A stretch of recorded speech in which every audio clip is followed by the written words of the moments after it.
Well, only one game out of me today. Unsure what was going on with the servers yesterday, but sometimes I can't be bothered to play this game on a good day. So yeah, somebody got a free kill and some good XP, but at least I got the cap. And the funny thing is I think I was like 5th on our team in this one. So anyways, only one game.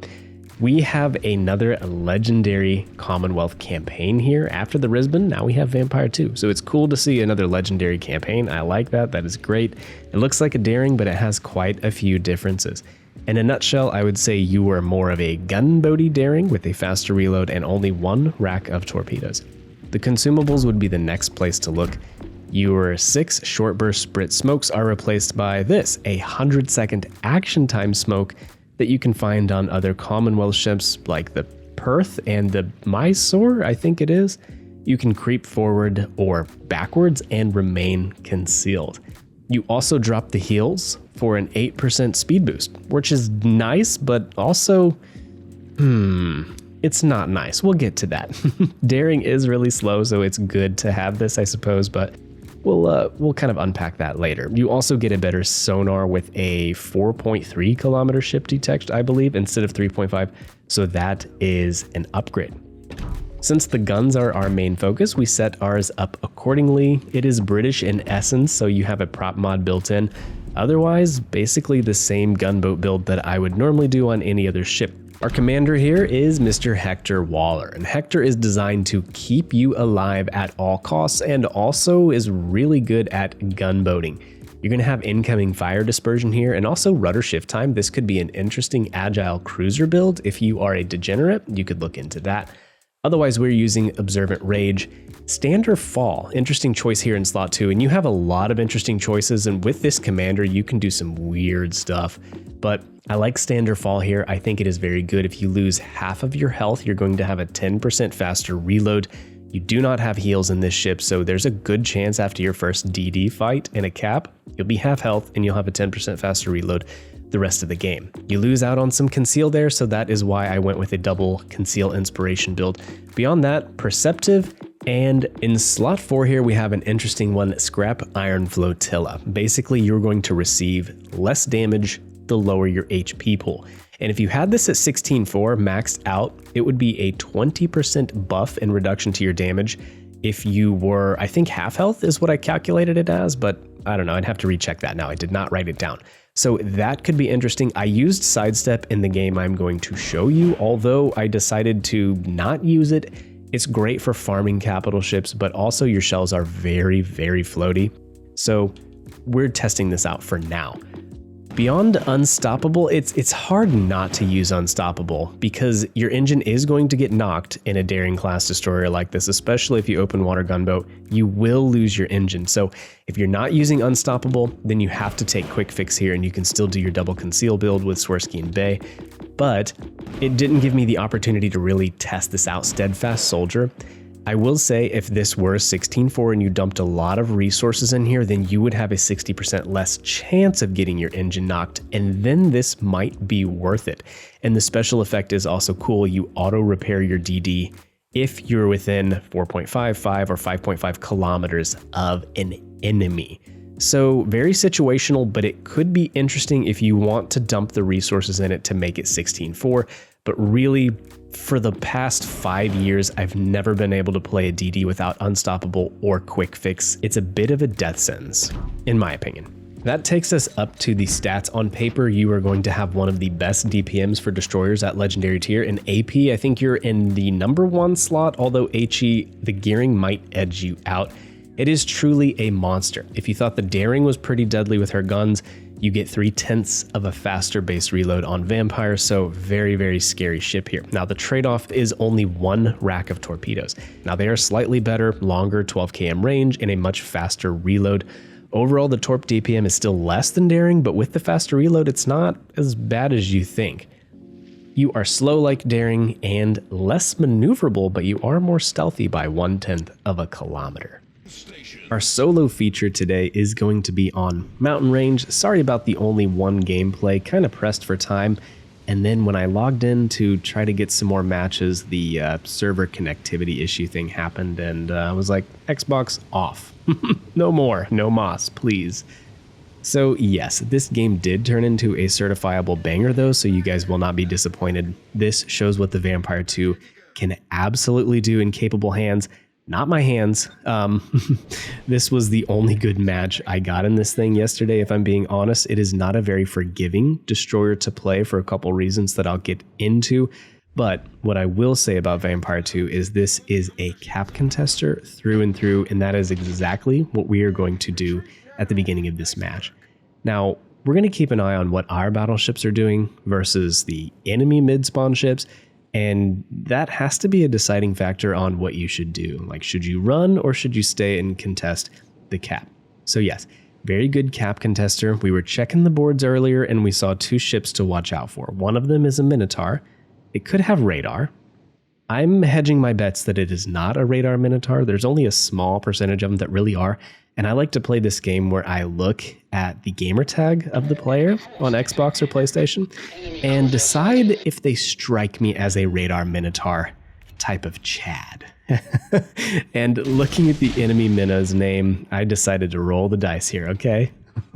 Now the other ship, the Katsonas, they do have on their team, that is a radar destroyer, and you have to be careful of the freaking Katsonas and the Gdansk. They are the most powerful, and the Split.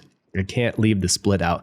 It's the most powerful line of destroyers in the game. They are straight up easy mode, all of them, because you get your radar and you get your cake too.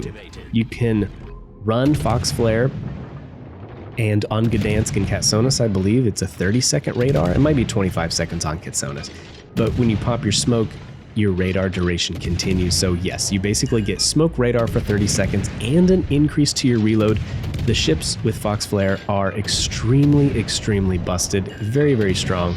So the Katsonas is contesting us here, and we definitely need to be careful of that. Now, seeing where their battleships are, the main and the IJN battleship over there that just ate a torpedo, and then comparing them to my battleships, mine are nowhere near me. So we're going to go ahead and start getting out of here. Maybe try to start a fire on the Awami B here on the way out, because he did damage con that flood. And as we're leaving the cap, I do believe we go ahead and get radared here, just showing how deadly the Katsonas is. He's going to take quite a bit of our HP, and count how long this radar lasts. Sometimes Fox Flare messes up and you don't get the full 25 or 30 seconds, but when it doesn't mess up, sometimes it's a guaranteed kill, or just, you know, like half healthing the enemy destroyer that you're fighting. Now, I think usually you should activate your radar, let it run almost the full duration, and then hit your smoke, but it looks like he did his smoke at the same time. Either way, we lost a little bit of our health, and we're going to get out of here. And here is one of the things about the ship being so unforgiving. Unlike the Daring, you don't have heals. So early match trades like that, where I just lost, 8,000-9,000 health, I don't get that back. So the rest of the match, we are going to be at a little bit of a handicap. The other reason that this ship is harder to play than the Daring is the smokes. Daring has those beautiful short duration Brit smokes, and really how I like to think of them, I think of them as get out of jail free cards. 6 times a match, if you're playing the Lightning or the Jutland or the Daring, you have those beautiful short puff smokes that can help you drop spot and go dark and get out of sticky situations. Now the Vampire 2 doesn't have that. You have these long smokes with 100-second action time. So again, you can call them crawling smoke if you want, but really if you just think of it like this, it's 100-second action time, and do with that whatever you want. That's how it works. Katsonas was a little slow getting out of here, and now that I think it's a GK that came back to help me, hallelujah, and I saw him pushing the cap, so I decided to go ahead and push as well because I have some support here. Definitely have to take those fights when you can get them. Now we should out DPM a Katsonas, especially since we know he just used his party trick of the smoke and the radar, so didn't really fear pushing him right now, especially not with battleship support. So we're going to scare him out of the cap, and it looks like we might have taken about, 10k health off of him, so a good trade, and because of that, we should be able to get this cap now. And the other thing we are doing, we're trying to screen torpedoes from our grosser Kerr first, even though he has sonar, it's not activated. So by doing this, yeah, we're just trying to keep our grosser Kerr first protected. Now, it looks like we're winning this game like by a landslide, and it's going to be a big W. But honestly, this comes down to the last few seconds, if I recall. So very, very good match here. We're going to go ahead and use our smoke as we lose 2 of our ships, because the Schlieffen's long-range secondaries, they're honestly pretty accurate. Vampire 2 seems to take a lot of damage. I don't know if she, daring, whatever, if they just sit up out of the water quite a bit, but I don't know. You know, they're kind of big and clunky, and they seem to eat a lot of damage, and we got smacked by someone over on A. As you can see, A side has folded. So yeah, we definitely have a match on our hands. Now, what I'm deciding now is which direction I should go. And I'm deciding to go to C. I want to chase down the Katsonas, make sure he doesn't push our team over the edge on that side, and we lose C side as well, and then we'll really be in a pickle. It looks like our ships from A side are kiting, which is fine. Maybe they'll escape and survive. So yeah, I really want to hunt down the Katsonas and kill him so that he doesn't make our battleships lose the engagement over here on C. This smoke screen, it's cool. It's handy, you know, the 100-second action time, but also, like, anybody looking over here knows exactly where I'm going and what I'm doing, and there's nothing you can do about it. It would be interesting if you had a deactivate button, you know, like if it was 100 seconds, but you click the D-pad again, click up on the D-pad again, and it could stop the smoke. That could be interesting because honestly, yeah, if that were an experienced DD player over there, he could be setting up a trap on C for me right now, torping where he thinks I'm going because he doesn't have twist and track like I do. So that is one thing to keep in mind. Once you pop that smoke, you know, try not to use it reactively like a lot of players do, and me included. Sometimes I panic smoke, and if you do that on this ship, you might regret it because you are stuck with 100 seconds of smoke puffing out of your ship. Sometimes it can cause you to lose spot on enemy ships or block your teammates' lines of sight. It's just another thing that makes the Vampire 2 a little bit harder to play than the Daring, at least in my opinion. The Torps. Yes, you only have one rack, but they're a little bit better. 12 kilometers range is honestly a very nice range because it means you can get out of range of the Stalingrad, the 11.7 kilometer radars, and the American radars, the shorter 9.9 on Des Moines and Minotaur. So it is nice to outrange radars at the tier. It's a big deal. But other than that, they're not very good. You have an 8-second reaction time. They do have good alpha and you can single fire them. But if you've noticed, they're right in the middle of the ship and they have terrible, terrible launch angles. So that is something bad about them. And then they also have an 8-second reaction time. So enemies have plenty of time to react to them and not get caught by them. Schlieffen come in and I just want to set one more fire if I can. And the Katsonas is contesting me. He's very close. And we're going to go ahead and take this fight because I have 2 battleships over here behind me. The Schlieffen's going to die. We're going to push into this guy. I think he's close enough that I could get him in my sonar range, and indeed we do. It's 4.4. I think I said 4.3 earlier. I think I just fat-fingered the wrong button. Against destroyers, and thank you, Musashi. Musashi just smacked that man. Against enemy destroyers, I feel like you have the option to use AP as well. You have improved penetration angles on the AP, just like the Brit destroyers. Now, what I didn't test and see is if it is also short fuse, so you guys might have to look into that. I don't know if it's short fuse. Apologies. I watched the stream, and I watched Robin and Blip talk about Vampire, and no one ever said anything about short fuse. And then I looked on the PC wiki, and I also didn't see anything there, and that was about all the energy I had to put into that. So test it out for yourself. But I did shoot at several DDs during DD engagements, and the AP works pretty darn good. You can chunk enemies pretty hard.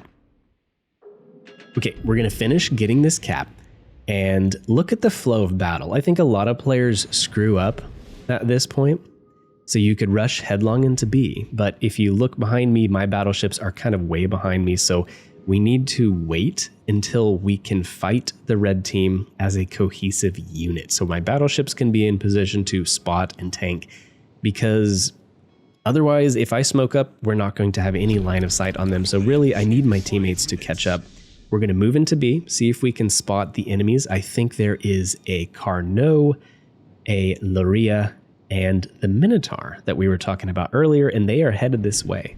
So let's see if we can get some line of sight on them. One thing I will say about this ship, the acceleration built into it is very nice. You can do some good prop juking, and the engine boost consumable is supposed to buff that as well. I don't know if it works quite as intended like that on Legends, but yes, prop juking is a definite thing, and I did quite a lot of open water gunboating in the Vampire, and she did fine at that. You just definitely have to choose your battles because since you're so slow, you're an easy target to hit. So we have the Luria and the Carnot sailing into in here. We're going to send our one spread of torpedoes there, and then Twist and Track is showing me that the Minotaur is right on the other side of this island, so let's go ahead and turn out. Again, we can't smoke because for 100 seconds we might be blinding our team from having line of sight. And the Minotaur, I think, really is proving now that he's not a radar Minotaur. Hallelujah. Otherwise, this match might have turned out quite a bit differently. Those torps are going exactly where they need to go. Carnot sailed kind of right into them. So even with an 8-second reaction time, the Carnot is not a slippery snake. So Carnot is going to eat 2, and then I think we catch Luria with 1 as well. That 19,500 alpha is pretty nice, but as you can see, I mean, 40 seconds left. Like, you do not have the most powerful torpedo armament. It's going to be all about the guns, and right now we're just kind of waiting for our teammates to get in position. We take a cheeky shot to get the reset and hopefully a perm fire, and what you can do with this is just creep forward, stop shooting. You'll reacquire your targets. Like so, okay? And then you can just start the process over again. So yeah, you kind of have to get used to the smoke. It's a little bit annoying, but after you play with it for a while, it's interesting. And in situations like this where there are lots of enemies around, you can get a lot of use out of this smoke. You know, if I needed to sail for 20 seconds and then stop and have smoke again, then you could have that option. So very cool. But yeah, I think I covered everything that I wanted to say about Daring being the easier ship to play. The heals, the short duration smokes, and Daring also has more HP. So the Vampire is a very, very good ship. I just think it has a higher skill floor and a higher skill ceiling maybe. You can put up some big damage numbers, as you can see here. We still have quite a bit of damage to get. You just have to be careful and cautious and realize that it's not as forgiving when you make mistakes. Still though, when I think about this, I mean, this is a legendary tier campaign for the cost of Admiralty backing, and also Derka, pay attention, Minotaur is sneaking up on you, bud. Twist and Track is the most useful thing. Whether you guys use Twist and Track or Perceptive, I would totally recommend it on this ship, you know, being the hunter killer that you are with this destroyer. But yeah, so I think this is a good deal for the campaign, and I'm looking over my shoulder here. I don't know how close Minotaur is going to be. Honestly, I thought I was dead here, but I do think our team can win this. Where's Minotaur out? Okay, yes, so he kind of sailed out. Was that the right play? I don't know. I guess he didn't really have a choice. We still had 2 BBs in the middle, so yeah, Minotaur, I guess, just had to sail away. But yeah, guys, I think this is a pretty good deal. 2,500 dubs for a legendary tier campaign. It's cool to see them do this. I was getting kind of sick of the tier 8s, and I think a lot of people were. Honestly, there's something more exciting about a tier 7 campaign ship or even a legendary tier campaign ship. But yeah, 2 more torps on the Luria, and Luria is flooding now. And that brings us up to about 176k. So yeah, the ship really does have potential when you have the games that go your way, and if you don't die to a Gdansk in the first 2 minutes of the game, or lag out. Either way, yeah, good campaign. I would be curious to hear what you guys think about it. I know this is a ship that has a lot of national pride for Aussies, Australians. This is a museum ship still to this day. Sydney Harbor? I don't know, someone correct me. I think when Hipper was a CC, he actually posted in the community contributor Discord that he went and visited the Vampire too and took pictures, and you know, in this game it's like this tiny little destroyer. Oh my gosh, what a cute little ship. In real life, I mean, these ships are massive. They're absolutely massive. But yeah, good to see another Aussie boat in the game from down under. Well, that is the game, guys. Let me know what you think. This is Derka signing off. I'll catch you in the next one. See ya.